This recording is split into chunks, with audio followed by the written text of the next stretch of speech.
So please take your seats. We are on schedule. Okay, so good afternoon to everyone. It's time to restart our journey. And before invite the next speaker to the stage, I will like to ask your attention for the survey. So please take the QR code, and it will be great if you can spend a few minutes just to reply for the precision survey. So each one that is able to reply will be able to have a free entrance in the forum for next year. Otherwise, we will block you. So please do it. You can say that you didn't like, but please say something. This is an information sharing event. It's very important to have your feedback on the effort that we put on this situation. So thank you very much. Welcome for the afternoon, and it's a great pleasure to call to the stage Oleksiy Tkachenko, and he will share with us some interesting points about the Ukraine. So the stage is yours. Thank you.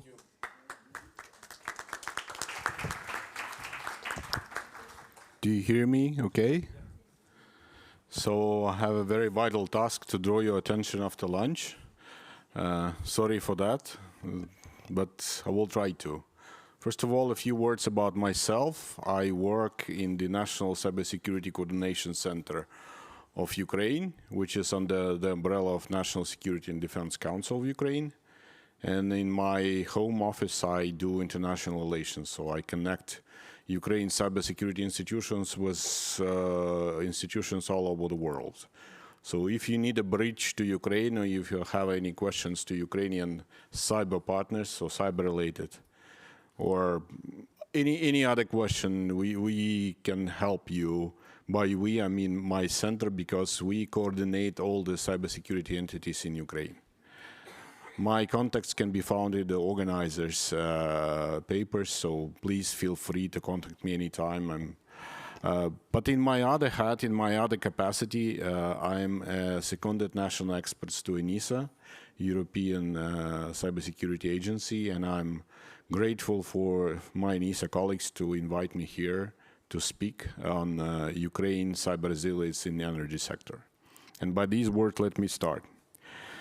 So, ladies and gentlemen, distinguished colleagues, experts, policymakers, thank you for the opportunity to speak on what I believe is one of the most urgent challenges of our time: securing our energy grids in an age of escalating cyber conflicts.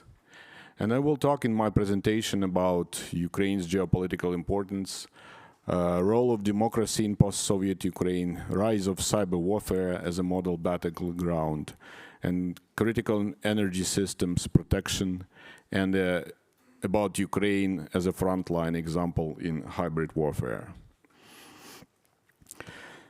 So the energy grids no longer is just a technical backbone. It is a geopolitical target, a symbol of stability and a tool of influence.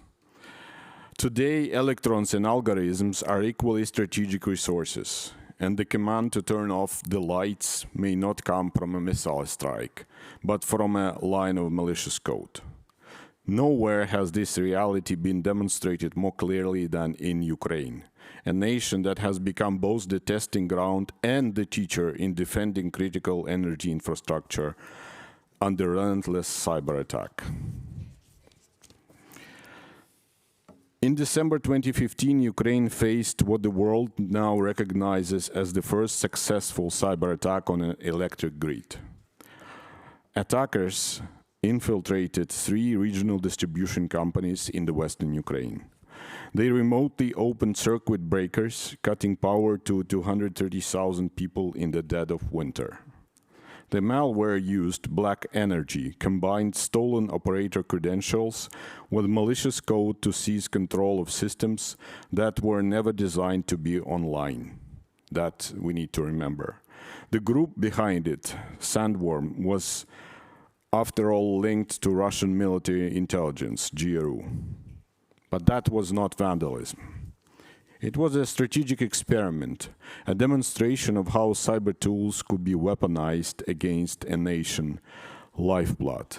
And what I must admit that after the investigation of this cyber attack, we discovered that the virus was in the system for 6 months, actually.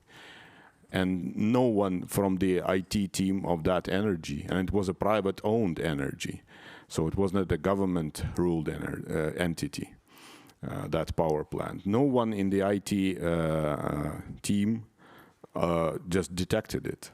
And when the CERT-UA team, which is fast reaction CERT team in Ukraine, came to that property, they refused us to enter first. But after that, after they recognized that we are trying to help rather than not punish, it took some time to negotiate, and then they allowed us to test their networks, which was actually the first sign of public-private partnership in Ukraine. And from now on, the private entities asked for government advice what to do firsthand. When the NotPetya in 2017 happened, the government in Ukraine posted its recommendations on how to recover in an hour and a half. And every entity asked our teams to help them to recover their networks. Let us continue. A year later, in 2016, the new attack evolved. The InDestroyer malware appeared, the first of its kind to speak the language of industrial control systems. It could operate circuit breakers, issue commands, and shut down substations without human intervention. Yet, and this is critical, Ukraine recovered. Power was restored within hours. Engineers, CERT-UA, Security Service of Ukraine, and international partners worked hand in hand. Instead of collapsing, Ukraine adapted and learned. And by the time of the full-scale invasion in 2022, Ukraine's defenses were far stronger. When a new variant, InDestroyer 2, targeted a high-voltage substation, it was neutralized before major damage occurred. How? Because Ukraine invested in segmented networks, real-time monitoring, and international threat intelligence sharing. After the 2015 and 2016 and 2017 cyber attacks, all our major institutions like Cybersecurity Service of Ukraine, State Service of Special Communication and Information Protection, National Security and Defense Councils, they executed their own MISPs, malware information sharing platform. And all the critical infrastructure of Ukraine were asked to join those MISPs. Those MISPs are free of charge for the friends to join, so you don't need anything except the application to join it. And they are the unique collection, they host a unique collection of all the viruses and sample of codes, malicious code that you can ever imagine. So if you want new information, please ask us where to find that. And I should admit that Ukraine in this regard closely cooperate with European Union, with ENISA. We exchange threat analysis on a quarterly basis. We conduct conferences with between our experts, and that is a vivid example of EU-Ukraine cooperation in this regard. Ukraine has shown its resilience, that resilience is not theoretical. It is achievable, even under attack. Ukraine's story is a warning and a roadmap for all of us. Around the world, our energy systems are evolving faster than our ability to protect them. The boundary between IT and operational technology, OT, once clear, is now blurred. We are connecting everything: smart grids, IoT sensors, remote control substations, cloud-based management tools. All of it delivers efficiency, and all of it multiplies risks. Among the vulnerabilities, I would like to mention the next one. It's legacy system. Equipment designed decades ago without cybersecurity in mind still control critical infrastructure. And it was really designed like 30, 40 years ago in many post-Soviet countries. So the attackers, the Russian one, they know all the vulnerabilities and backdoors. And it is also, those SCADA systems are also in place in the Central Europe countries and Eastern Europe countries. We need to understand that very vividly. Human organizational weakness, insider threats, fragmented responsibilities, and supply chain gaps that open doors to attackers.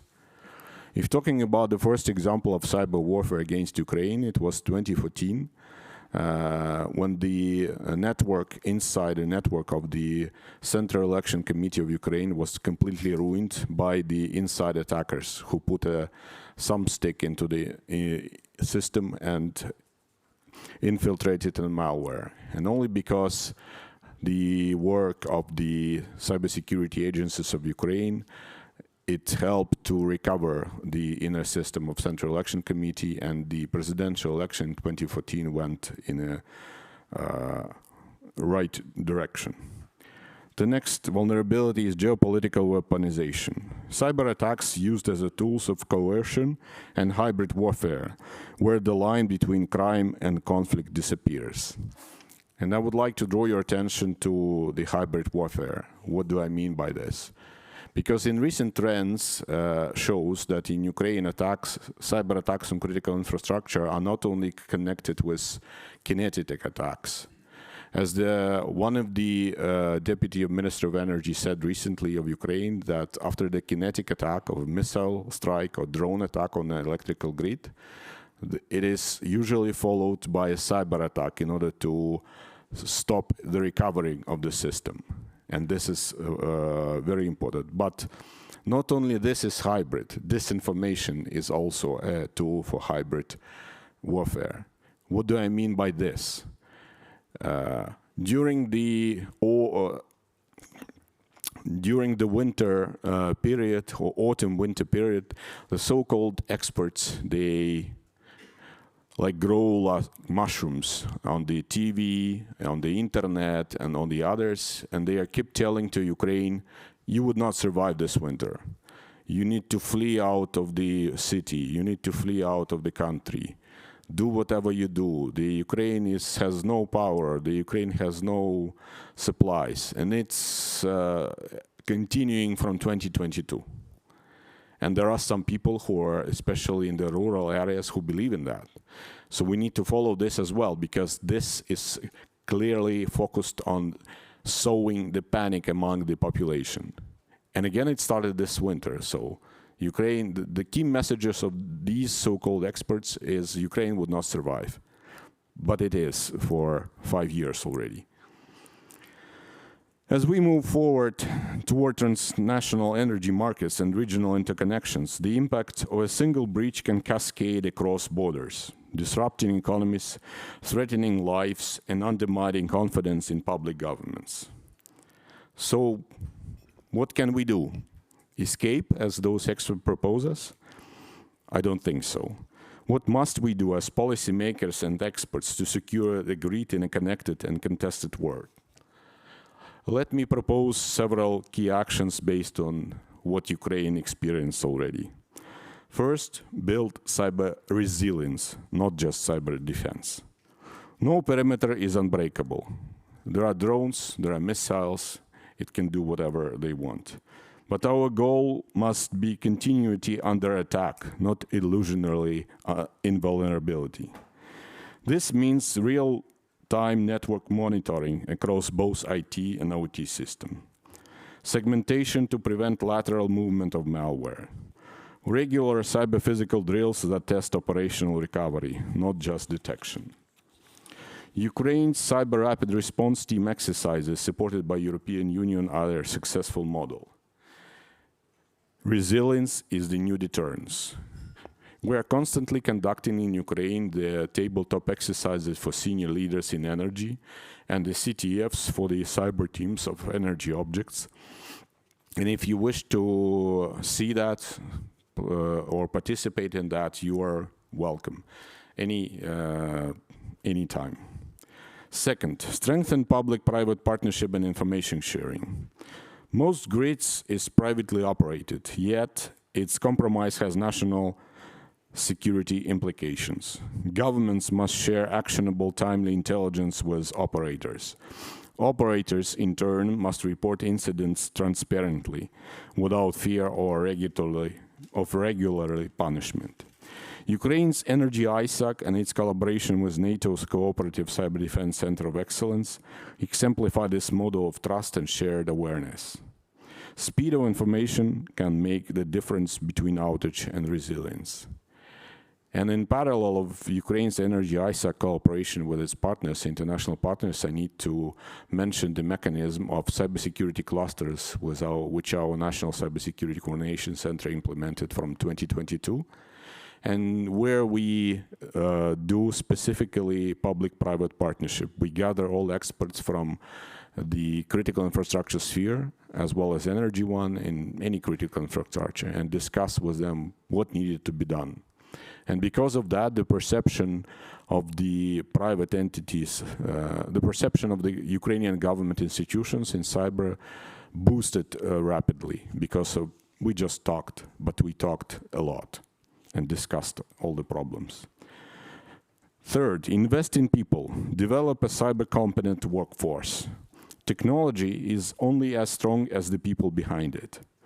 We need continuous professional training, clear certification pathways, and integrated cyber awareness across every level, from grid operators to senior policymakers.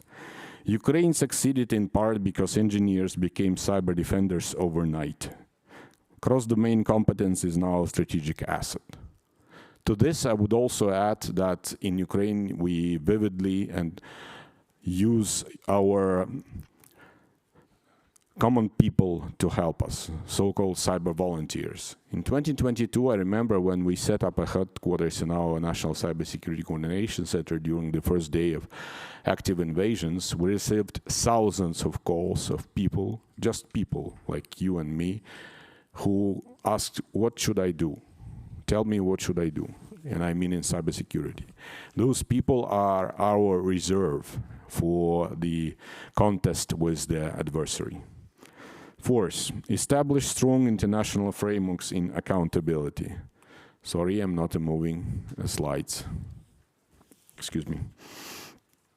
Cyber threats move faster than any regulation. We must harmonize and enforce standards, such as the EU NIS2 directive. We talked about it a lot. ISO 62443 for industrial and control system security, and broader adoption of the Budapest Convention of Cybercrime. We also cooperate a lot with our international partners from CCDCOE, NATO Center, and ENISA agency as well. So Ukraine is not a member of NATO, but it is a member of Cyber NATO. Ukraine is not a member of EU, but it is an ally and a member of Cyber EU, so to say. And our efforts are very well perceived. We also receive tech aid from global companies such as Microsoft and Google, and the special mechanism of digital diplomacy and policy, so-called Tallinn mechanism, which was implemented in Estonia in 2023, is now at place, focusing on enhancing the cybersecurity capacity of Ukraine, its critical infrastructure, its government, and its critical infrastructure sectors. But standards are not alone. There must be accountability. State-sponsored cyber attacks on civilian infrastructure cannot remain unanswered. Deterrence requires attribution and unified diplomatic, legal, and economic responses. So we must respond. We must respond to that Chinese equipment which is in solar system.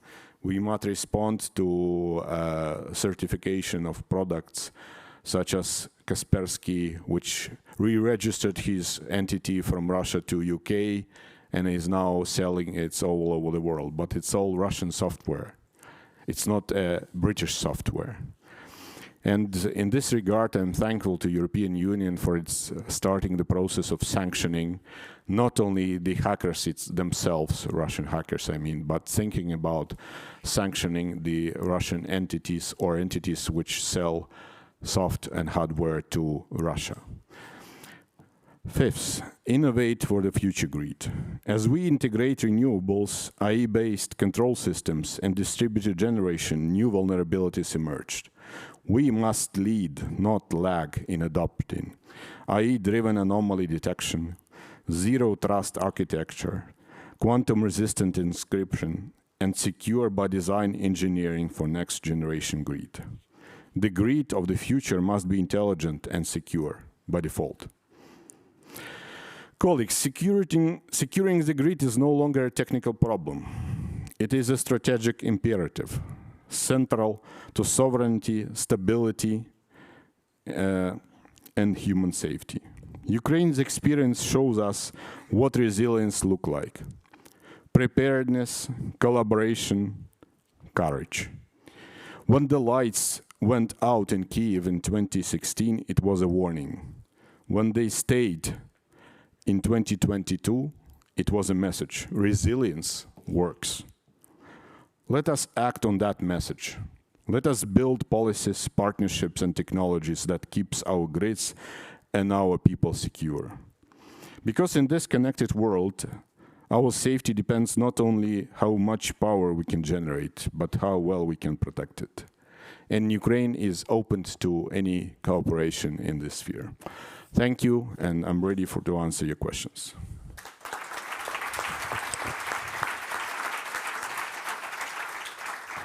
Thank you, Alexei.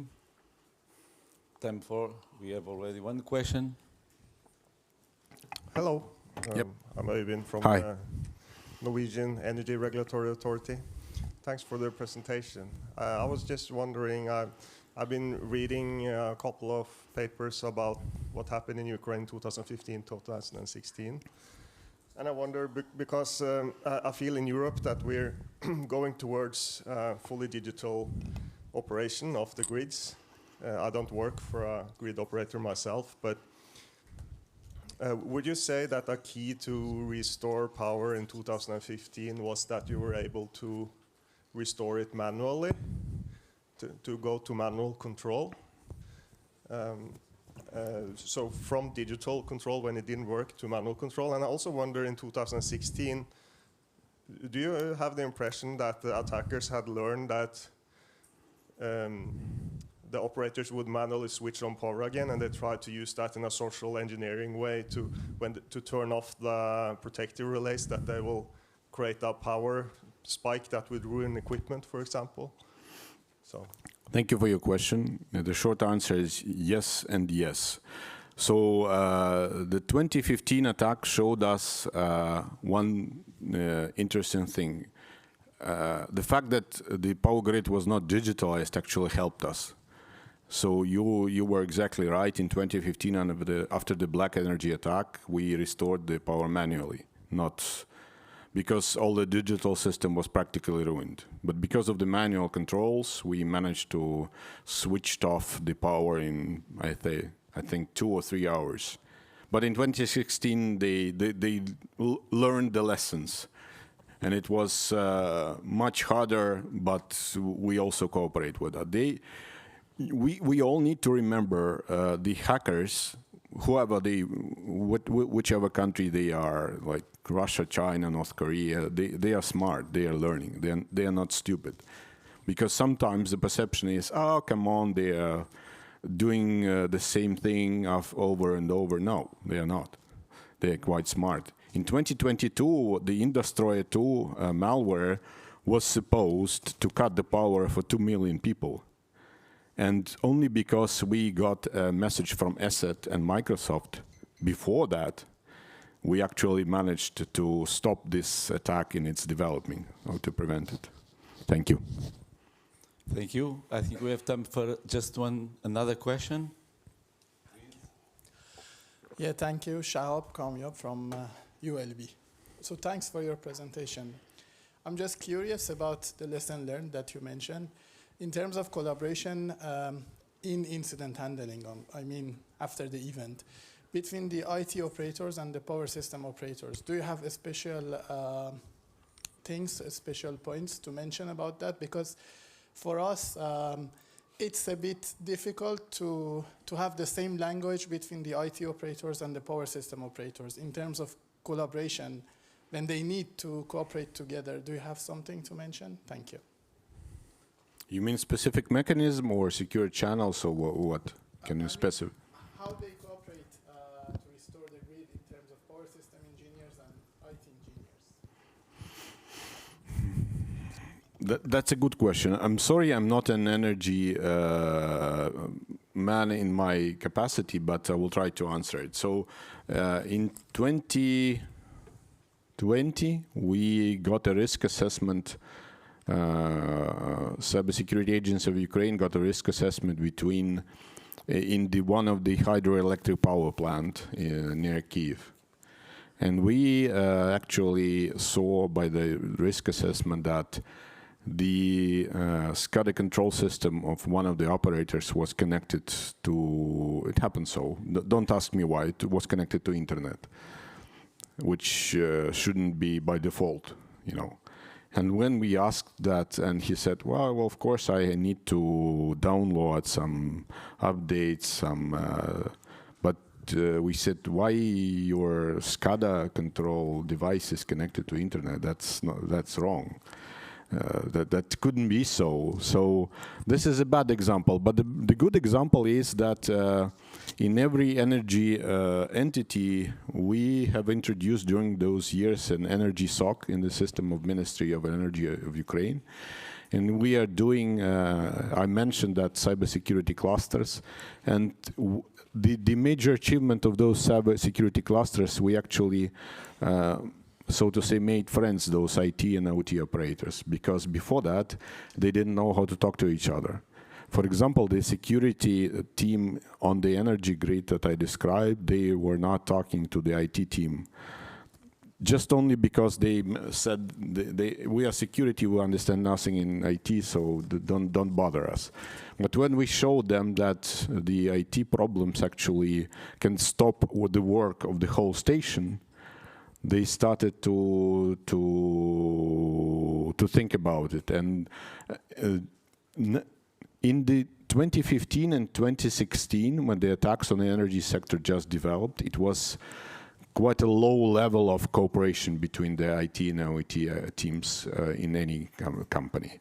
But I can say that this year, nowadays, because of the combined work of Ukrainian government institutions and the owners of the private companies, this raised a lot. So now they talk and they know whom to call. Thank you. Thank you, Alexei. So please join me in a warm applause. Please. Thank you very much. Thank you. Thank you. Now it's time for our second discussion panel.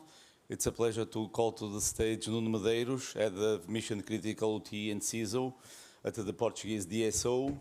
And please, the stage is yours. Please ask your panelists. Thank you, Aurelio. Jump in.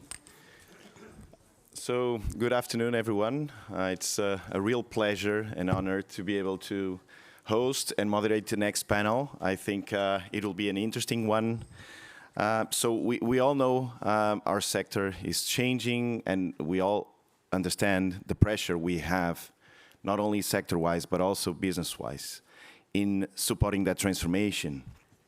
But we also understand the fact that that transformation is mostly supported in technology. So we're all, let's say, obliged to deliver fast, and that's when agility and also the ability to deliver in tight market sometimes balances or should be balanced with doing it properly in a sustainable way. So while implementing technologies, not only on the sector, but also in our businesses, we're many times met with the dilemma of doing it fast or doing it well.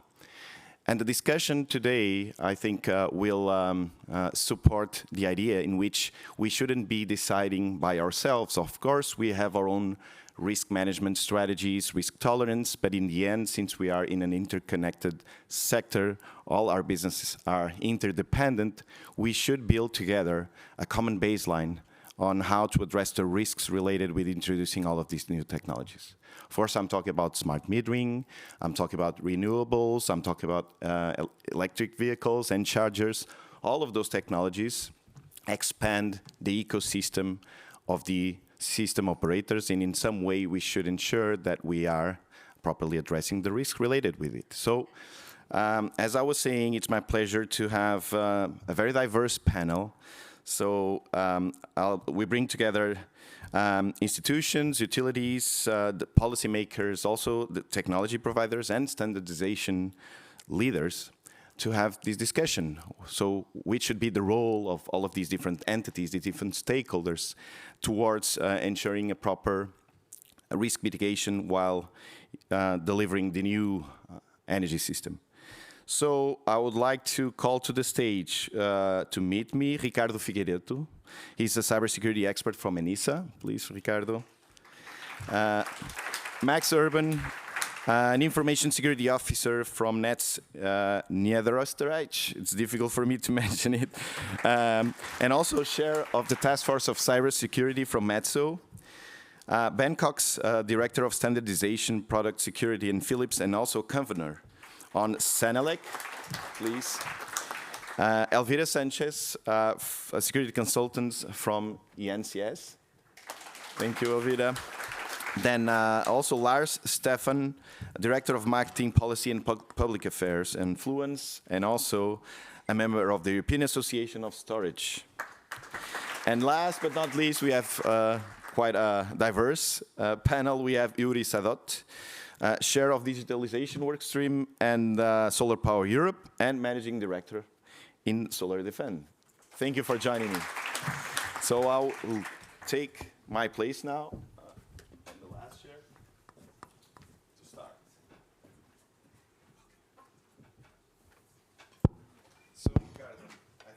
With you. Is it working? So I think we'll start with you.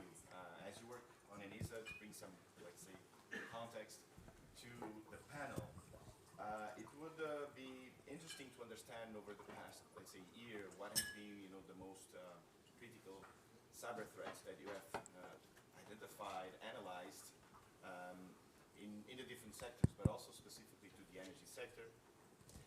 As we've seen over the day, we know that we are under threat, specific threat, also considering the different geopolitical circumstances. So maybe two questions. The first one. Thank you. So maybe two questions. The first one related with the threats and eventually some incidents, but also what are the most critical threat actors that we are seeing today targeting the sector? Please. Okay. Thank you, Nuno. Also, thank you, the organization, E.DSO, ENCS, and EE-ISAC for having the opportunity to be with you here today. Now, of course, we believe that the EU energy sector faces multiple threats throughout the past and the recent years. ENISA publishes a yearly study, which is the ENISA Threat Landscape Report. The last one was recently published, and we have observed data from July 2024 until June 2025. And from there, what we have observed was that the vast majority of the incidents targeting the energy sector were denial of service attacks. Now, of course, this denial of service attack had some particular features, and they were typically this high frequency and low impact attacks, meaning that typically we're looking into this kind of corporate or web portals or APIs which are down for a couple of hours, customer services, billing, and corporate services that they go down for a couple of hours, then you put them back up, but unfortunately for many of these cases, this is visible for your customers, which is not ideal. Now, in terms of threat actors and motivations, this low impact, high frequency DDoS attacks are mostly carried out by hacktivist group supporting geopolitical causes. Now, I think there's, besides this particular type of attack, I think it's important also to mention a couple of other origins of threats to the energy sector. I would probably mention 3 of them. The first, and not in order of importance, the first would be ICT supply chain attacks. So typically, we see some attacks originating far upstream. So typically, issues with hardware or software with vendors. Then, secondly, we see origins in management services provider and third-party services. As the grid becomes more digital and more integrated, typically these services which are related, for instance, with cloud, and we're talking about, for instance, remote grid monitoring. And last but not least, as we have seen in the previous presentation, also this kind of cross-border incidents that, so typically they target infrastructure, and these are mostly kind of hybrid attacks and related with strategic warfare. Now, to finish with, although they are low in frequency, and also as we have seen in the previous presentation, which is very interesting, the state-sponsor operations, they are a reality. And this is not neglectable because they typically seek espionage or prepositioning objectives. And as such, the potential for a high impact on the EU energy sector is very big. Thank you. Yeah, I think the first one you've mentioned is probably not on top of our priorities, DDoSs, but anyway, I think the others happen less times, but of course with a higher impact, and those are the ones that we really need to defend against.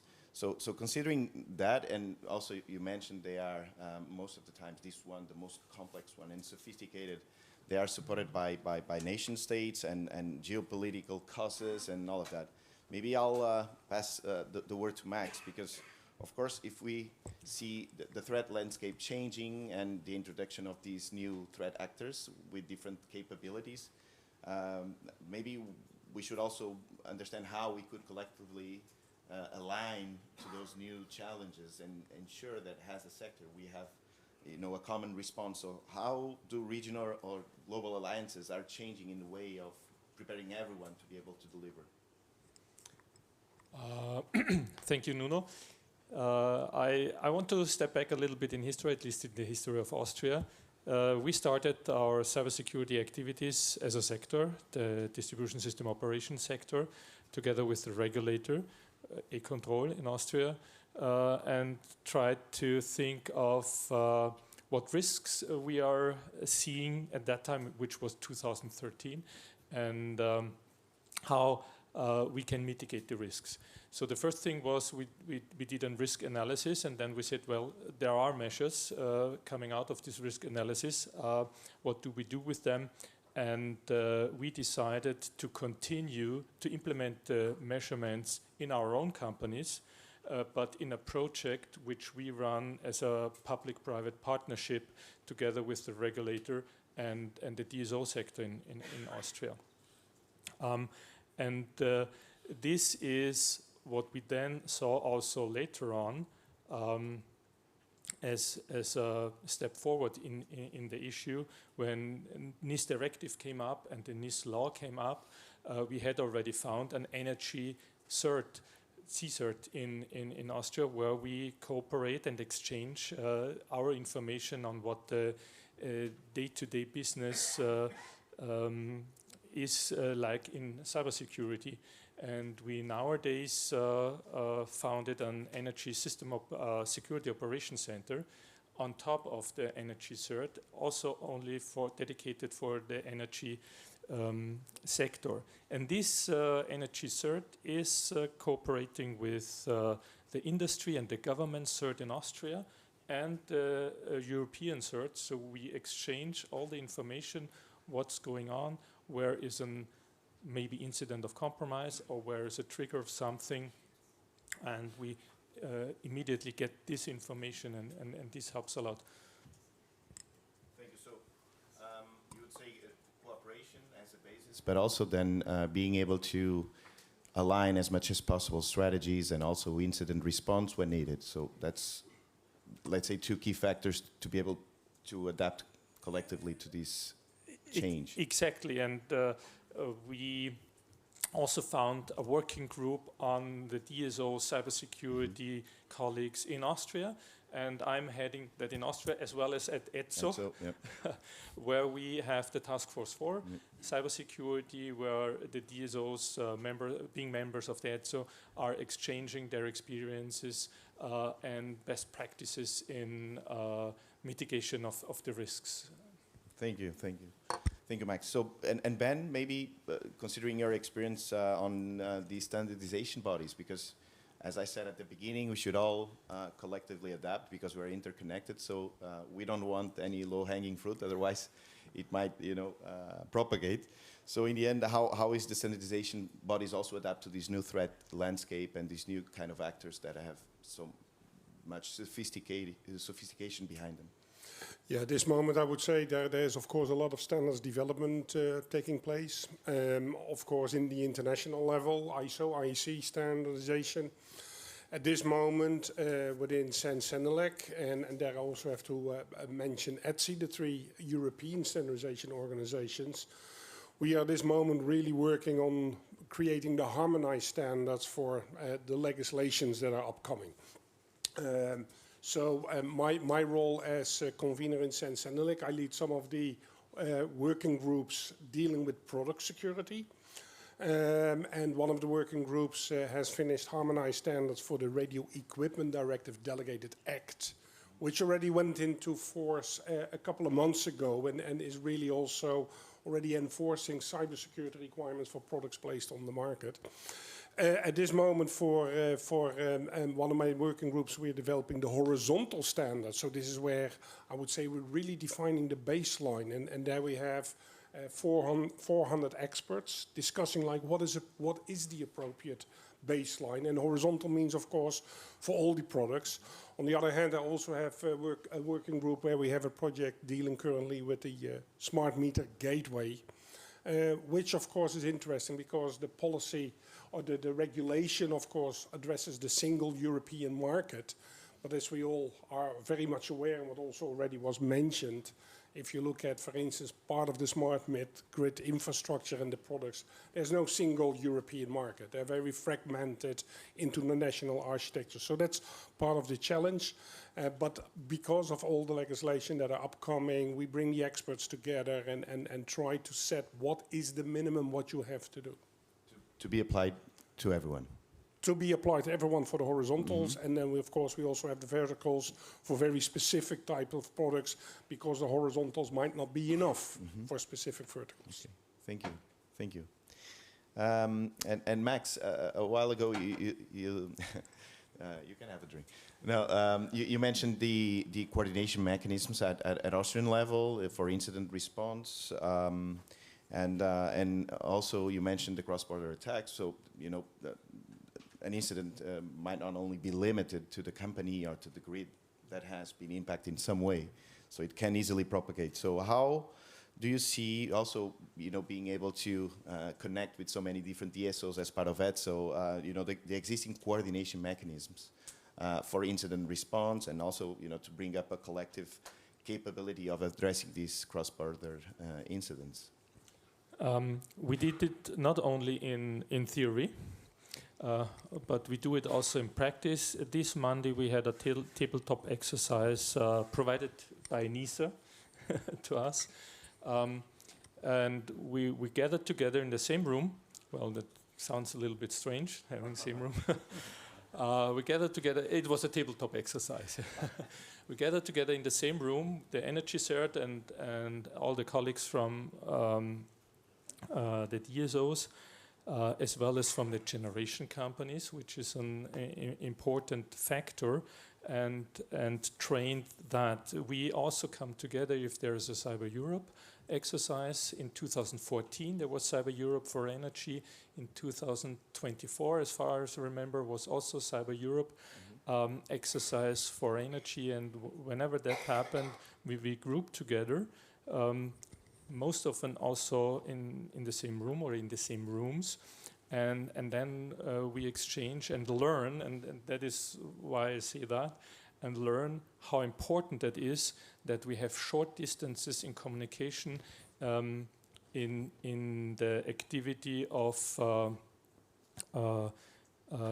getting a grip on attack. Yeah? So if nothing more works, like telephone handy or a smartphone communication, you go to the other table and talk to these people and do the right things then, which in real world would mean somebody has to go on a bike or a car and go there and talk like in very ancient times. Yeah. Thank you. Maybe now switching to Elvira, because working with the NCS, you have the opportunity to work with different utilities and also, to promote an effort towards the sector that might influence positively the sector in different instances. For example, by developing baseline requirements, as we've seen in the past, which is quite useful to ensure that we all have a common baseline to follow. But maybe considering that experience you have with working with different utilities, are we really collaborating? And maybe you can share some insights from ENCS there. Yeah, I think collaboration, well, there is collaboration. There's probably also some way to go, but I think we at ENCS try to really do this collaboration not only between DSOs, but also TSOs, grid operators, and any other newer participants to the grid, like charge point operators, and make sure that there is exchange of information on, well, we do it more on a risk level, on an operational level, and we do roundtables, and we try to make sure that there is a space, a platform for information sharing there. Not so much maybe on what Max was saying on incidents, but I think there is a good way to go there with the upcoming network code on cybersecurity. So we will have reporting on cyber attacks, vulnerabilities, incidents for cross-border, but it will be involving not only grid operators, but all the other stakeholders on the grid that might play a role there. So that will be very interesting. And there will also be exercises. So like Max was saying, we have right now the ENISA exercises being focused on the energy sector every few years, but here there will be periodic exercises and more frequent, which I think will help for sure. Thank you. Thank you. So going back into my initial statement, I was saying that it long goes the way where DSOs and TSOs fully controlled their perimeter, their environment. So now we are interconnecting all sorts of technologies, third-party technologies, that in some way extend our perimeter and attack surface, but also increase the level of risk. So that's why I was saying, of course, we need a common strategy to assess and also mitigate those risks. as I was also saying, we have all different kind of stakeholders here, and my question would be, considering this circumstance and the fact that we need in some way to have a proper response to the reality, in maybe a minute or so, what would be the role of the different stakeholders that you represent in this collective strategy towards a different system, but at least as resilient as it's supposed to be. So maybe I'll start with the new entrants. We have Uri from the energy sector, and maybe Yuri, Sure. please. Thanks. What's your opinion there? I love the question, and when Max was talking about the national CERT and the exercises, and you even have the producers coming from the solar sector, I feel like the stepchild who's not invited, because we can generate, again, from 1 million homes, the same power like a big power station, but nobody thinks of us. We're never part, you don't even know who to invite. You invite the OEM, the installer. So one thing I would say to that is that the growing coordination is terrific. Bringing together utilities, TSOs, producers is excellent. I think as time goes by, we'll need to introduce new players, not just solar, but maybe companies that control large loads, EV chargers, batteries, and Lars will speak in a second on that. And I have some other points on the collaboration, but I'll wait with those. Thank you. Lars? Yeah, maybe I'll continue. If solar is a stepchild of the energy system, I don't know what energy storage is, probably the bastard child or something like this, which is not a good framing actually for somebody talking about storage here, right? But I think what we don't see, I agree, right? We should all follow the highest standards, but we need to understand what's happening to the grid. Just to give you an example, 5 years ago there were less than 3 gigawatt of large-scale storage on the grid. Today it's 23. In 2030 we'll have 116 gigawatt of large-scale energy storage just in Europe. Storage will be bigger than nuclear power plants. Do you think anyone in cybersecurity agencies in the European Commission has that on their radar in that sense that they think, hey, actually we need to make it energy storage cyber secure? I don't think so, because I haven't heard of it. So of course you could say we as an industry should step up, right? We should lead the market, and many companies, I would say ours as well, is doing this. But the reality is the market is not paying for it. There are some companies, we had E.ON, for example, here before. I would say there are two kinds of companies. There are companies who are afraid of reputational damage. They will take care of cybersecurity. There are companies who you will never have heard about before, even though they own 500 megawatt of assets deployed on the grid. You've never heard of them. They're not aware of cybersecurity, of reputational damage. They don't buy cybersecure systems, they buy the cheapest systems. And just maybe to add a very quick somber story, we just heard about the Ukraine. We built a 400 megawatt hour battery into the Ukraine earlier this year for our customer DTEC, and cybersecurity was a top concern for them. At the same time, we know there are a lot of developers, basically all of them, out there in Ukraine. They don't care about cybersecurity. They care about the cheapest assets, and they will say, I'm just building a 20 megawatt solar farm. My system doesn't make a difference to cybersecurity. I just buy the cheapest things, and I buy the things from countries which are actually countries of concern if you consider that they support the Russian war effort in Ukraine. So I think we need to step up policy as well on making things cyber secure. Thank you. And just a comment there. I think we cannot ignore the stepchilds, like you've mentioned, because they are part of the equation now. And as you were saying, there's the direct impact of having a cyber incident on the storage facility large enough to cause some instability on the power grid. But then there's also the consequence on the power grid itself, because you're interconnected. We have control and monitoring capabilities over your systems, depending on the size. So there's not only the direct threat towards these new variables within the value chain, but also how it impacts on the old ones, you know, the power grid, the power operators, the grid operators. So yeah, we definitely have to consider you under the equation of cyber resilience for the sector, but thank you for that. Thank you.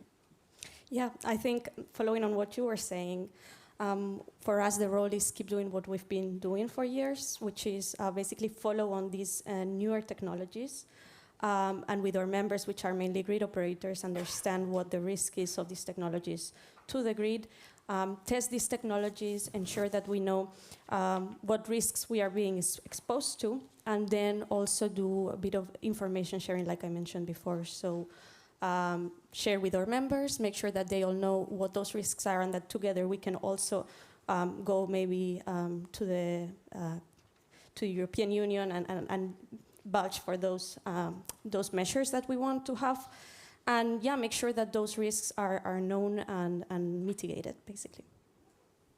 Ben, maybe standards. Yeah, also from standards. No, absolutely. And this is also part of, I would say, the problem we have in standards. So we would like to address state of the art, of course. We want to claim what is state of the art even. But if you look at the regulations, the regulation says you have to do secure communication. So we can write that into the standard. But if we would write that into the standard, that means that the grid operators cannot buy the equipment in 2 years that they currently need because they're still running these insecure protocols. Of course, as security experts, we would love to write that, no, this is not allowed, but we have to write that for interoperability reasons, insecure protocols should be allowed, but the preference, of course, is that they are turned off and so on, and that you should find, of course, secure implementations. I think this is where, of course, standardization can only do, especially for harmonized standards, only so much. It's also, of course, what the whole sector needs to drive to better secure protocols. And there is one other item that I would like to address here is one of the projects that we're currently doing is working on what we call a sector-specific risk assessment. And what the intent of that project is to define a means so you can develop a report on a specific sector addressing the risks. And the whole idea behind that is that a manufacturer might not be aware, like, what are really the risks that I need to address in my sector. And then, of course, you can go overboard by going movie scripting if aliens come down and yada, yada, yada. Or typically that they do not do enough. And these sector-specific risk assessments, the idea behind it is they can support everybody by having a better understanding what are the specific sectorial risks that you absolutely need to address in your risk assessment. Yeah. And I think you mentioned something that I also think about many times, which is time is of the essence, because in Europe, all over Europe, we are integrating so much DERs. And we cannot wait because the urgency of integrating those DRs and having the capability of controlling and monitoring them don't give you enough time to prepare, to ensure that you have a common baseline, that you ensure that you follow a standard in terms of security. So that's something that we should be doing already for 2 years, but it won't wait for the standards. So that the DR integration and all of these different variables that we are now considering. So that's time is of the essence. So, and maybe Max, just to put you on the spotlight, because I'm also a E.DSO, as you know, and what struck me is that considering the circumstance, the fact that we are integrating so many DRs and controlling them, so we are opening our OT critical ecosystem to third-party environments. But today there's no standard, no security baseline that we can impose into renewable companies. So we cannot say you cannot be connected directly to the internet for remote control, for example. And this is, let's say, quite a critical risk, and we cannot do anything about it today. We don't have the mandate, let's say. Yes, it would be. But I think, or I experience, we are a step ahead. The first good message is that the generation company, which was with us in the table exercise, is the biggest generation company in Austria, and they are not only running the hydropower plants, the run-of-river and pump storage hydropower plants, but also PV and wind farms. So we or they don't care if the primary energy is sun or wind or water. It's generation, and according to the NIS law, all the units exceeding a certain size, in Austria it's 350 megawatt per unit, have to be included in the information security and cybersecurity management system. And with the NIS 2 law, every generation unit and a generation unit is also storage, by the way, in Austria, has to be included in the cybersecurity issue. So we are really happy that we have these companies and these groups already with us and following the same standards or the same rules we have with the NIS law, and with some of us are ISO 27001 certified to have that. So we don't care too much about what it is, as long as it is of a certain size in the moment, and then if it is at all a generation unit, will be included in the management system which we have established. Yeah. The operator management system. Okay, interesting. If I could, a minor intervention. I think that's terrific that large solar producers are being included. I think where the gap lies today is in the small systems, in the aggregated small systems, homes. Typically, the entities that have that control, they're not invited anywhere. They're not on any table. But I think we're stepping in the right direction. That is the big step between NIS law and NIS 2 law.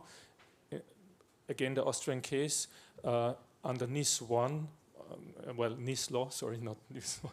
Under NIS law, there are 100 companies. And under NIS 2 law in Austria, there will be 6,000 or 7,000 companies, and also the small ones, you see, being invited, it's more than invitation, to run an information security management system. Yeah, and this is a big discussion for the NIS authority, how to identify these 6,000 or 7,000 companies and how to audit them. Interesting. Maybe Ricardo, you want to add something to the role of ENISA? Yeah, we lost a little bit of track, but for sure, look, our role, we see it a little bit of glue in all this ecosystem. Of course, our role is very much limited or not flexible because we have a specific mandate, which is determined by the Cybersecurity Act. But within then, we have a lot of work in our hands, from policy development and implementation, awareness raising, exercises, operational coordination. So there's a lot of work that we have been doing for the past years. Yes, ES2 is coming around, but I'd like to focus a little bit on my unit in particular, the resilience of critical sectors, where we do engage with national competent authorities and sectorial supervising bodies, but also with the private sector, with the industry, in order to support, mostly support everything which is related with NIS 1 and 2 implementation.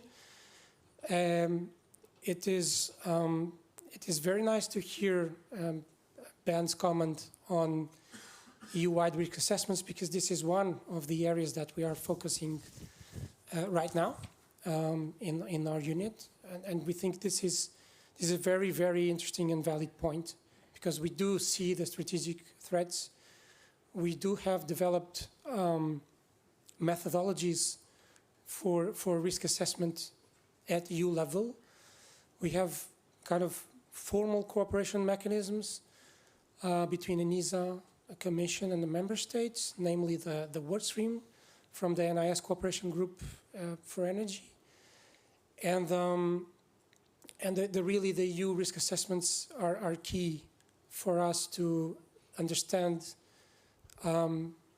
what are the key threats to the sector, how we can kind of prioritize and develop an action plan that can be that can support the resilience and the strengthening of cybersecurity of the sector. So it's very, very good to hear that also this is a concern from the industry. And yesterday you mentioned something really interesting about the stress tests to the different sectors.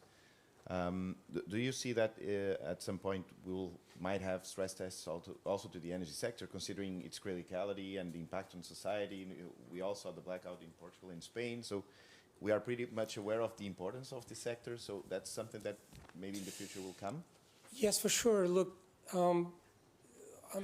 these recent policy files that have emerged, and they are really, I would say, an unprecedented pack of legislation to strengthen EU resilience and cybersecurity of key critical infrastructure. And we see that, okay, we have NIS2, which really strengthens security measures and encourages risk management practices. And then we also have the Cyber Solidarity Act, which really builds on this framework about preparedness, about resilience, about solidarity, detection. So the way we have looked at it is like, how can we find a practical way to really support authorities into developing something that we really focus on resilience, as we have also seen in the previous presentation, meaning that it's not just this kind of point in time snapshot or vulnerability assessments that you can have from the typical cybersecurity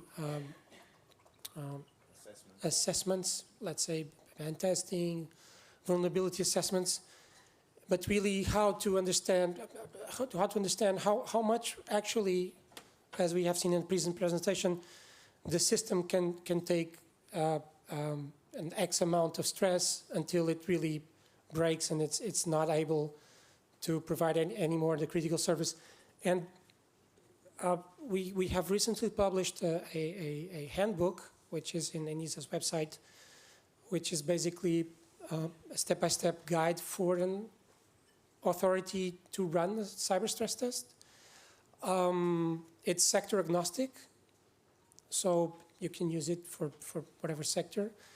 But we really try to see how much that kind of methodology can be used to really improve resilience, because you're measuring through resilience indicators. You're measuring as you run the stress test. You measure the load which is in the system, and you see where it breaks. So this gives you really a very different perspective about resilience, about the ability of the critical infrastructure to actually withstand, respond, and recover from a significant incident.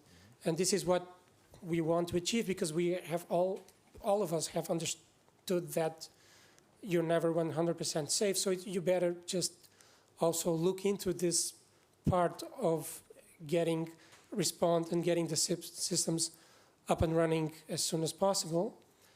So having published the handbook, our immediate and kind of logical next step would be to try to pilot an actual stress test. And we're looking within the energy workstream on energy group to have it within the gas, EU gas infrastructure, EU level scope. So my question is, yes, I would really like to see this. So this is not replacing the typical assessment tools, but authorities should see it as an additional tool that, if they feel like it's worth using to get a deeper perspective into how to build resilience, then of course I see it. I welcome it very much as an additional tool to be used. Yeah. Thank you, Ricardo. So now going back into the topic of introducing technology, not so much the different elements within the value chain, but technology itself. That's also a reality of our digitalization process. So the E.DSOs, TSOs are all quickly transforming, and most of that is supported in technology, new technology. So that takes me to the Cyber Resilience Act, which in some way should give us confidence that this technology is at least secured by default. It has the necessary, these companies have the necessary means and practices to ensure the security. And Ben, I will take the question to you, but the thing is that, for example, I have the experience with the ISO 27000 implementation towards an OT, a mission critical environment, and I know you can properly do it, and I know you can just use it as a checklist, as you know, some flag, yeah, like a stamp, exactly. So I know you can take it serious or not. So in that sense, how is this new approach towards vendors and products resilient to, you know, that typical checklist approach that some companies might take if they don't want to invest and spend money and resources in security as they should? Yeah, one of the most important tools there is, in principle, in the legislation. Because if you look at the Cyber Resilience Act, the majority of the products are in the default class, which means the manufacturer can use any means to declare conformance to the essential requirements. So this is the weakest of all the options. Because this is where I would argue a manufacturer that values its customers, its own brand, would typically do here what is appropriate, hopefully looking at standards. But then again, of course, we know there's more room there. So I think it's it's important also for the regulators to really emphasize on what is important. So if you look in the important class, you must implement the standard. It's no longer voluntarily, of course, or you need to go to a notified body, but at least there will be a third-party assessment. The interesting discussion I see, especially for the Cyber Resilience Act, for instance, is that, yes, if you look at the smart meter gateway, that is even declared as being critical, but a lot of stuff like routers and switches, they're all in the important classes. There needs to be more scrutiny to that. Mm-hmm. But the example that we saw here with the high power IoT stuff is all in the default class. So this is something that in standardization we cannot fix this. We can write excellent standards, but if nobody is enforcing the manufacturer to use these standards, then it's there where it comes to an end. On the other hand, I am still hopeful. If I look, for instance, at 62443, a standard that hopefully many of you are familiar with, we are now updating the 62443 to be in compliance with the Cyber Resilience Act. And what you will see there is we have more stricter requirements. We took out the cherry picking. Yeah, because this is one of the complaints about the 62443, that you can select more freely when you apply what requirements. So we can improve the standards as well. But again, if it comes down to making sure the manufacturer does what is required, only two organizations that can address this. This is either government enforcement through market surveillance authorities, and of course, customers have the buying power. Thank you. So, Yuri, considering you are a member of the Electricity Stakeholder Committee, what's your view regarding, you know, the policies that are being put in place, being developed, and how they really address, you know, the real challenges you face, we all face in terms of integrating new technologies, and also ensure that while we do so, we take cybersecurity in consideration? What's your view on that? So it's actually a positive and optimistic, because the Electricity Stakeholder Committee mostly focuses on the NCCS and interconnection rules, but there's other fora. There's fora like the NIST Cooperation Group, or country-level transpositions of NIST. There's a lot of different areas where this risk is discussed. So they talk about it in areas of legal implementation, interconnection requirements, and I also mentioned insurance and others. And I think at this point, and this wasn't the case last year or 2 years ago, but everyone understands what you said. You can no longer ignore the stepchild. He's too big. He's making noise. Yeah. And we can see where it can go wrong. So everybody understands this, and I feel like where the discussion is at is trying to find the legal vehicles, trying to find the right balance between restrictions and permission. And I think, every conference, every meeting, there's progress. I heard, since my morning talk, I heard two very interesting country examples. One, CRA, or was it NIST2, already provides the responsibility to network operators to impose restrictions for cyber on the producers. But it's on the operator to define what a producer is. It can also be a house. So you can disallow an interconnection or maybe even disconnect retroactively based on that legal authority. So every time you hear these new tools, and I hear this other proposal that for NIS2 implementation, you have some things that only after something happens you need to prove. But for some other technologies, you're obliged beforehand to prove that you're compliant. So you can use the existing legal tools. You don't have to go full-fledged critical infrastructure. So to roll back, I'm seeing very optimistic signs that the problem is understood. By the way, more in Europe than in any other market I look at. America, Australia, UK. UK is really looking at what's happening here. And so I think it's very optimistic, but we still need to get the job done. Thank you. Thank you. Clear, and we need optimism, to be honest, within our sector. And the things are shifting quite fast. So, and Lars, you mentioned cost, and we all know why solar is growing this fast because of cost reduction, and of course that's let's say an important variable for the investments that everyone is making on solar. So we also know that cybersecurity comes at the cost, time, but also money. So how to keep this balance between enforcing stuff, but also ensuring that we are not hindering, the sector and how it evolves to address the challenges we have because we need solar for the transition. So how do you see this difficult balance between security and how it can hinder quickness and cost? Yeah, so I mean, I think we also need energy storage for the transition. But I think cost is always a bit relative, right? Because what is the cost of not having a cyber-secure energy system? I mean, that cost might be even higher. Look at what happened in Iberia. So I think, look, I think there are many problems which are, I need to spend more time with you, Uri, because you're so optimistic. I don't have those conversations, so I'm not, because I don't see that things are understood, the digital nature of storage. Like more than 80% of the ITC in storage assets comes from China, right? There is supply chain risk aligned with it. At the same time, I think we clearly cannot stop getting products from China, right? That doesn't make any sense. That would drive cost, right? But I think it's about finding simple things, and there are so many simple ways, right, to make storage assets more cyber secure. It's like password management. I mean, you talked in the residential, it's even more clear, right? But a very simple thing, right? If you deploy today, if we deploy a battery, we have operation control of that battery under long-term service agreements. In all fairness, our control center could do bad things, right? So, but you don't have to give everyone direct operation control of those assets. And you could say, we're a German, you're American company, maybe we're more trustworthy than others, right?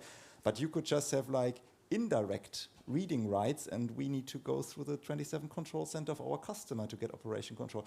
Very simple. It's not about we cannot allow a certain vendor from a certain country to access assets. We don't have to do that, right? We can take much simpler, much more cost-effective steps to make the energy system cyber secure. But I think what we're missing at the moment, really, at least for energy storage, is that we're analyzing, understanding those risks. Why do we have a cybersecurity supply chain review for wind and for solar, not for storage? Once we have the one for solar done, the one for storage is actually quite simple, I would say.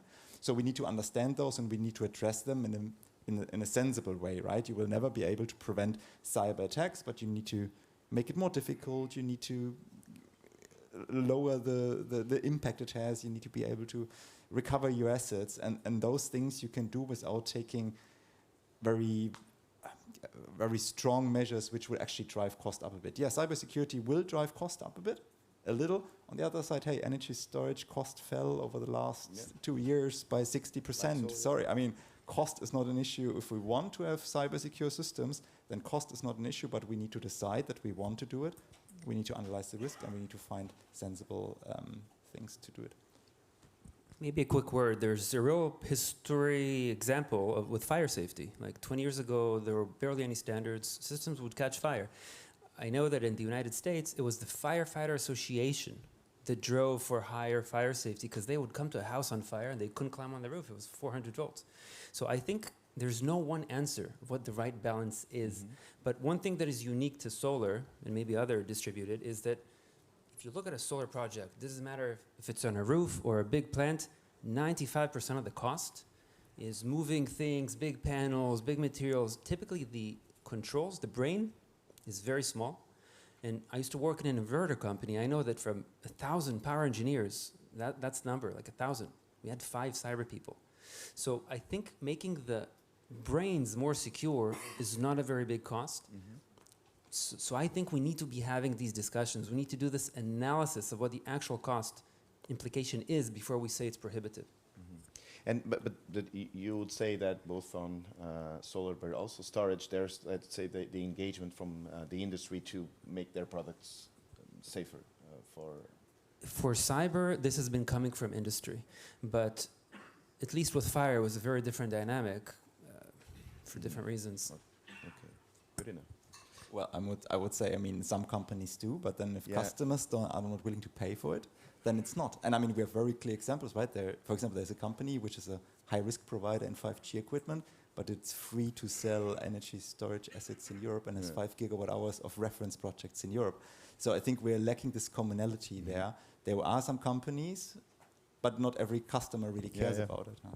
And I think we could go to the conversation about cars, and you don't need to ask for a safety belt or an airbag. I think when you put a price on security, there's already a problem, because it should be something by design, something that you shouldn't be able to decide because there's a larger interest besides it.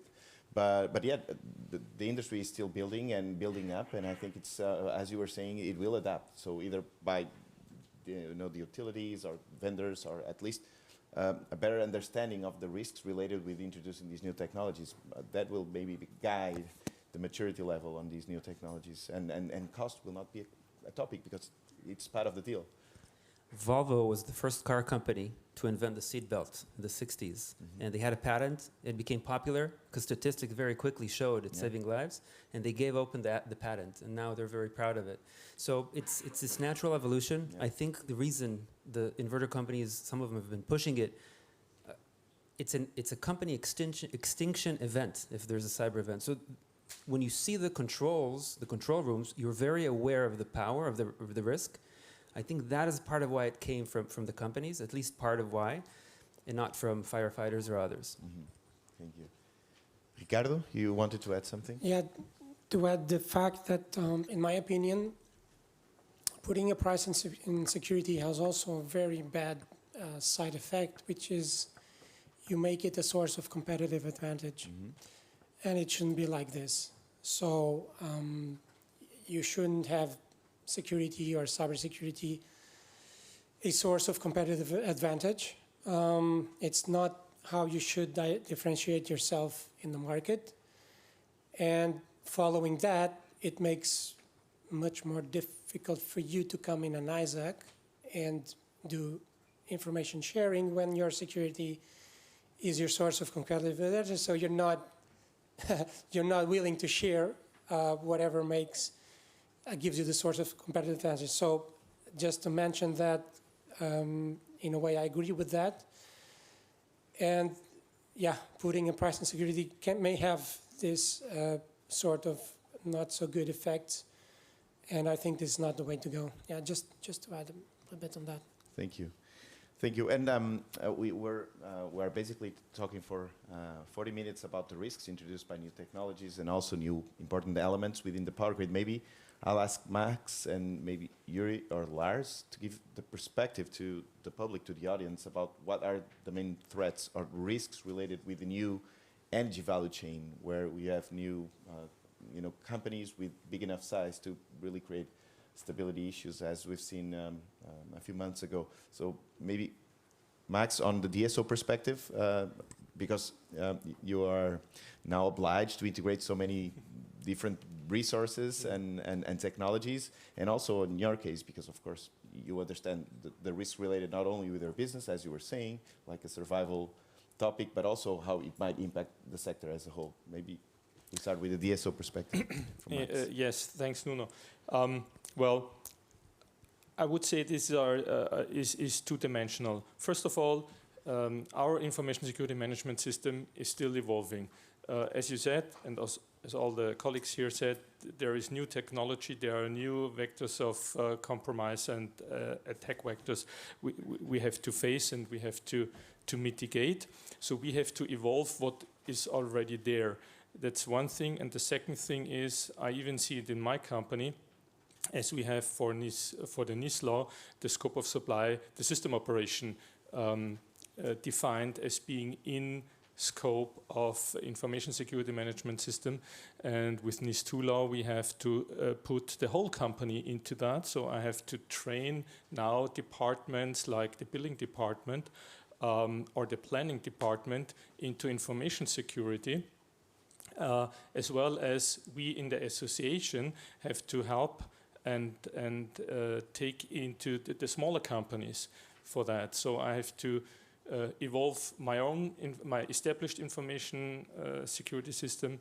I have to help the colleagues which are in my company, which are not involved so far. And by the way, I took them into the tabletop exercise that they learn what's going on in such a case at all. And then have talks and have working groups with the smaller companies, which are very warm welcome to do the management system, the cybersecurity with us, because we know that we are somehow dependent on them as well as we do with our suppliers of our equipment. Yeah, maybe I think there are a few. So I think in the storage market, because it's such a young market and it's booming so much right now, you have a lot of very uneducated players, developers in that market. I think it's very easy to get $1 billion of money to invest in the storage asset in Germany, no questions asked. You just need grid connection and land permit. You don't need to have any expertise. And those companies will probably never be monitored, or like if they fulfill cyber things. We have customers who give us a 30-page cybersecurity questionnaire. We have customers who probably don't know how to spell cybersecurity. So I think we have like very uneducated customers out there, which is probably something that ENISA could probably tackle as well, like to help educate. I think the next piece is the digital nature of those new technologies. So with energy storage, you have a number of different control levels in there actually. The inverters, other than solar, it's 4-quadrant inverters. So you actively manage the inverters. Playing around with reactive power can easily lead to a blackout, let's say in Iberia, for example, right? So this digital nature plus different levels of companies will have direct operational access or indirect operational access via software update to those layers. This is, I think, per se a risk, and I mentioned it before, right? And then I think another element for energy storage, and I think the same with solar, and it's large scale, small scale, the supply chain dependency. So the European storage market is now 75% supplied directly from Chinese companies, which I think is not a risk per se, right? But we need to carefully consider what could that mean from a European resiliency, supply chain dependency perspective. Yeah, which way should we go? How do we need to verify that assets are cyber secure under operational control and so on? I think these are kind of new threats that are emerging from new technologies, but you probably have more. I want to touch on another aspect. I mean, we've touched all day about the risks and these systems shutting off and what happens, but take another example, a real-world example from the Iberian blackout. So I've been following all the publications, and the expert panel gave a report last month. They added something new. It was buried deep inside, but it's very interesting. So the blackout starts at 12:33. That's when everything collapses. But there's a lot of things before. There's one very interesting thing at 12:29, so 4 minutes before. 500 megawatts of distribution level generation goes offline. Now, this is, who knows? There's no traceability, no visibility, but it's probably residential inverters. Now, inverters protect themselves when the voltage go up too high. Why is this interesting? I heard Max's, what he said about the CERT. So you have two rooms. One in Red Electrica, the TSO, you see a situation room with all the situation in the transmissions, substations, everything. And then you have another room somewhere else in the world where you see all the inverters, and they're shutting off. And there's 4 minutes to respond, but there's no connection between the two systems. So the emergency room looking at Red Electrica, maybe that information would have allowed them to do something.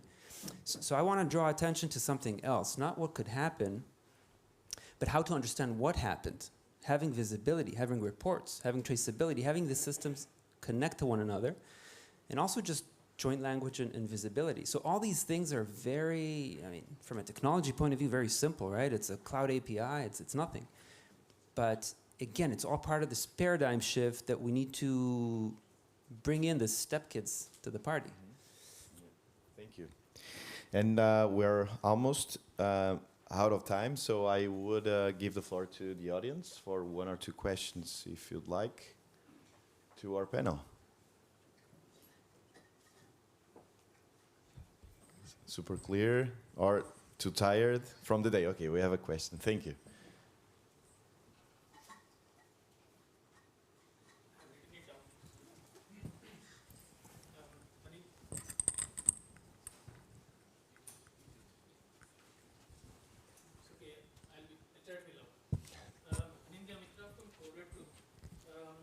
While I was listening to this conversation, I felt that a few minutes ago, thank you. I felt that from the conversation a few minutes ago that perhaps consumers still focus on what is cheapest than what is more secure. So I was wondering how should we, that means manufacturers or service providers, should see the cost of embedding security into these solutions. Should we really tag it as a matter of security or as a matter of availability or stability? I mean, people, I think we sometimes like to buy security for free. So how is that mindset? Thank you. Yeah, I do want to point out, if you're talking about consumers really as the consumers, because a lot of these products we've been demonstrating are actually the consumers. In my view, the European Commission did a very nice trick.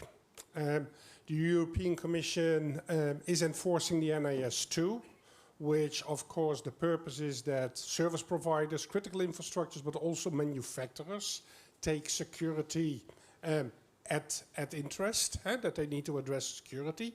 So this is the organizational part.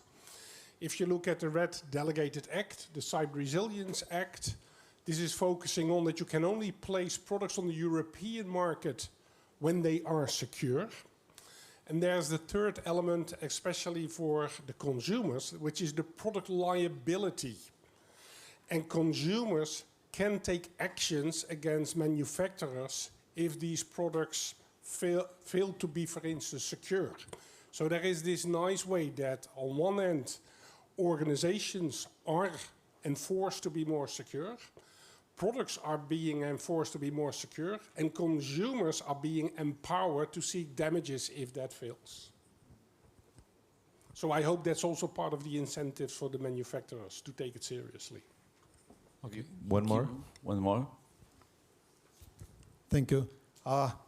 So the last discussion actually was about the value chains and resilience, which means that the title is not correct here. So we have managing risk across the grid and new technologies and supply chain, right? And because the CRA is focused on the supply chain mainly, and as Ben was saying that there are a lot of standards being under development. So you're on SenseNLX side, JDC 21. I coordinate as a vice chair of USR, the other 10 from ETSI. And they are focused mainly on security products like CMs, antivirus, or whatever, routers, firewalls, and all the other stuff. This is quite okay, but this is still about technology. So you have a lot of hidden risks on the supply chain that are they're called like third-party dependencies or external dependencies through all the supply chain that you get, and they are not manageable as technology. So these are services like DNS, like network time protocols, and all the other things that can really jeopardize completely the stability of the power grid that we simulated actually in April. And this is one thing. So there are hidden risks that are not manageable by standards. So how we could manage them? By managing the processes. And we don't talk about processes. We don't have too many standards that they say about these processes of resilience, and resilience really is protect and sustain and recover. And those are processes, not technologies. This is one thing. And the second thing we say about the new technologies, So definitely by new technologies, in addition to quantum and all the others, we speak about AI. AI is not a technology. And we should consider that standards are about the technology mainly, but all that technology is run by software. And the software is developed by people. And you mentioned several times security by design. For more than 30 years, I'm teaching software engineers, architects. And nobody from the programmers programming courses will tell them about the secure coding. Zero trust you mentioned. Zero trust in the Cyber Resilience Act is not mentioned at all. In Cybersecurity Act is not mentioned. In NIS2 directive is mentioned as a good practice as the other practices. And this is a must now. And we don't require that. So what do we do with that? Thank you. Thank you. Maybe I didn't see maybe a comment? Yeah. I asked Nuno to answer that. Yes, you are completely right. You're completely right. Everything what you said is true. And you might have heard me saying information security management system. And with this management system we implemented, our management system is according to ISO 27001. And there we have the statement of applicability, which of the controls of the ISO 27002 is valid for us. And we included all of them. We didn't exclude any of them. And this means we have a risk analysis overall, the company in the future, the scope of supply, the system operation now. We are managing the security of our personnel. 3 assets, personnel and facilities we manage, and we mainly manage it by managing the processes. And I explained our billing, or mentioned our billing department before. Our billing department has one big asset. It's SAP ISU, with which we do the billing, more or less. But we have a lot of processes because the billing department triggers meter reading. The billing department triggers printing of bills to the customers. So they do a lot of link process-wise, as you said, and we are covering that with business impact analysis, with a risk analysis, and then following up on that. And this is meant by what is an information security management system. Thank you, Max. Swanji, last question. Last question, okay, thank you. So Swan from the Institute for Security and Safety. I have a question to you, like looking at the name of the panel, I was wondering, there's always, when it comes to standards and regulations, the good, the bad and the ugly, I would say, right? And then we talk about innovation, and we need to innovate our grids. We need to make fast movement here in order to kind of cope with the energy demand. Where would you say, because I was just leading a panel on smarter rules for innovation, and we already started discussing this, and I'm really, really curious. I had no one from the energy sector in that panel. What your view would be on this? Like, where do we need to really oppose rules to make security and safety for people, to make sure it's safe to operate that? But where can we also give some leeway for innovations? Like, do you have some examples from the energy industry where we can learn from? Thank you. Would like Max? Thank you. At least I have an idea. Thank you very much. How does the DSO innovate? DSO is a regulated business, so the innovation is whatever the regulator allows. That's the bad story. The good thing is that even our regulators accept that we have to improve ourselves. And the big topic besides cybersecurity, which is a big topic in our company, the big other topic is flexibility. How to deal with flexible units in our grid to maybe avoid improvement and enlargement of our grid by just thicker cables or bigger transformers to run a flexibility market. And so we also run, and most of my colleagues and companies gathered here for sure will run such flexibility projects like as we do. And whenever we start a project now, the project manager has to show up at my desk and say, well, I start a project. How do we deal with cybersecurity in the project already? So we start to think of security by design already. Yeah? And that is also part of the management system. The auditor asks us, do you cover all your projects? Also the innovative one, as long as the regulator allows us to be innovative. Maybe Say something on this. Go ahead. Just another example. So for us as a company, actually, what triggered innovation for us on cybersecurity was actually selling a system to a German TSO, and then being confronted with their requirements, which was something we have never seen in the energy storage industry before. So I think, like what we like to say is dealing with, I don't want to say difficult, challenging customers, can really kickstart innovation. And then if you as a company are able to bring that innovation from one customer to the others, and specifically as a global company, bring innovation from one market. So I think Australia has a very forward-thinking cyber framework, bringing those standards to Europe, to the United States, bringing stuff from the US to Europe, and so on. I think this, like as an industry, can be quite helpful. But of course, this is then something we innovate that we want to do. It's intrinsic motivation. It's not something the market or regulation asks for. I'm going to say something unpopular to your question, but innovation's great. But at some point, you get to the big league. So what I mean is, who wants regulations anyways, right? A better world, everyone can do whatever they want. But if you and I want to start a company for baby food, we probably need to be regulated so that it's safe.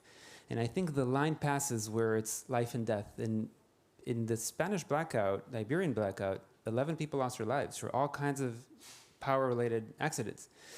So I think if you're a small entrepreneurial company building solar, battery, whatever, do what you want. But the moment you reach 300 megawatts in Austria, 100 megawatts in Germany, you need to start meeting safety requirements that would protect the grid from going in a big domino into a tragedy. So I think we've been used to the green energy being a cool tech, innovative industry, and there's still a ton of room for innovation, but a different kind of innovation, of a responsible innovation. Not anyone can open a store in a garage, but some baselines have to be met. Thank you. So before we close, just a question to Elvira. So considering all the DSOs you've been working with as part of the NCS, what gives you optimism about what we are doing to address these challenges that we have been discussing about and getting ready, to address them? Yeah. I think it's been established that there's a long way to go, but I think that we have a good baseline in the regulations. So there is the NIS2, there is the CRA, there is the network code on cybersecurity. So I think all those, we need to be careful that the implementation is actually good and useful for all these stakeholders and for the grid. But I think there is a good start. And then there's also, I think, an increased level of collaboration I see, and there's exciting groups in the European Union as well, like the SEG, where there is increased collaboration also between operators, government bodies, and even the vendors. So I think there we see that there is it's a good environment to brew this conversation and to ensure that we get to a point where we can do good things. Yeah. Thank you. So I think we have the instruments, although we still need to materialize. In some cases, we also have collaboration, meaning that we are all working together, understanding the risks, but also addressing them. And in the end, we should work together to ensure that the value chain and the ecosystem is as protected as possible. So I think it was quite an interesting panel. Thank you for that, and please join me in applauding. Thank you.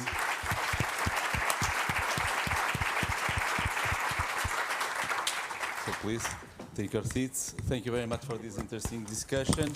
And we are getting to the end.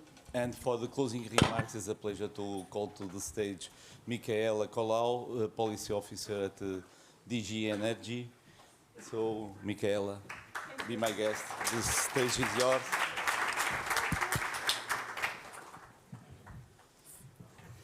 So thank you very much. Okay, ladies and gentlemen, so as we come to the close, let's say it like this, of today's Cybersecurity Energy Forum, I would like to extend my sincerest thanks to all speakers, the panelists, the moderators, and of course, to each of you for your active and engaged participation throughout the day. Today, we talked about trust, collaboration, and people. We heard that we need to be trained to be prepared. Our routines need to be strong, simple, and shared, as technology is only as strong as the people behind it. Our discussions have highlighted one clear message. The resilience of Europe's energy grids depend on our shared commitment to cybersecurity. From understanding the evolving threat landscape to exploring measures to address vulnerabilities, today's insights have reinforced that collaboration between policymakers, industry leaders, researchers, and operators is essential to keep our critical infrastructure secure. We need to share information with each other, and we need to learn from best practices. We heard about the challenges the European energy grids are facing, the importance of standards and risk management, and we saw through the ENCS demonstration how vulnerabilities in consumer devices, such as photovoltaic or batteries, can cascade into large-scale disruptions. These discussions remind us that cyber resilience is not just a technical issue. It's a geopolitical imperative. It was highlighted that legislation and regulation are important to secure our grids. But let me highlight here that it's now even more important to swiftly implement the current legislation.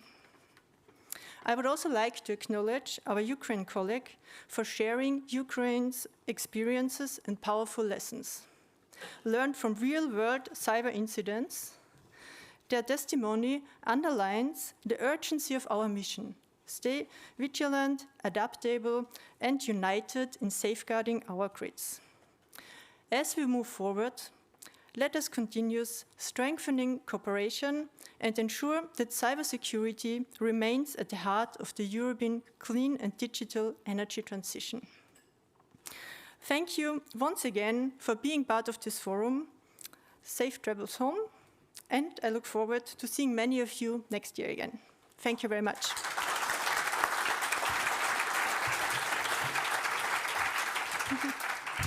Thank you, Michaela.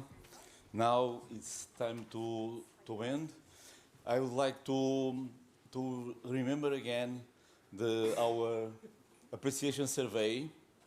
So please, with the QR code, don't forget we have 23 seats in the first row for next year, and a free seat for the others 250. Maybe less because we are risk to be out of the budget, so we will limit to 200 for next year. But nevertheless, please reply to the questionnaire. It will be a pleasure to know your feedback. So now it's time to thanks. It's time to thanks for all the 20 speakers we had today, plus the moderators. It's time to thanks also for you, the attendants. Otherwise, this will be not a good event. I would also like to give a very special thanks for the delegation of the Japan ENISA that for again give us the pleasure and the honor to have them with us. The Japanese Energy ISAC is one of the partners of the European Energy ISAC, so this word around information sharing is a must when we talk about cybersecurity for the energy sector. And last but not least, I would like to thank to the teams inside our organizations, namely E.DSO, ANCS, EE-ISAC, and ENISA, of course, and a very special thanks to Paola Testini, the invisible hand behind all the effort we put to organize this conference. So a big applause, Paola.